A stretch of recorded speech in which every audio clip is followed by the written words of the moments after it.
দলীয়করণ এক কাজ করবে না। সেনাবাহিনী সেনাবাহিনীর জায়গায় থাকবে। রাত যত গভীর হয় কাল তত তাড়াতাড়ি চলে আসে। সেনা অফিসারকে খুন করা হয়, হত্যা করা হয় পরিকল্পিতভাবে। এটাকে শুধু একটা কথা বলে দিতে চাই, রাত যত গভীর হয় সকাল তত তাড়াতাড়ি চলে আসে।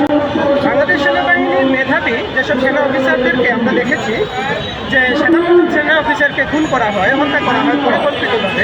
তারপর থেকেই আমরা দেখেছি ফ্যাসিস্টের কোনো ফ্যাসিস্টরা যেটা করছে সেটা হলো যারা মেধাবী না কিংবা বিভিন্নভাবে ফ্যাসিস্টের সহযোগী হয়েছে তাদের 3 মাসের ভেতর তাদেরকে সর্বোচ্চ শাস্তির আওতায় আনা।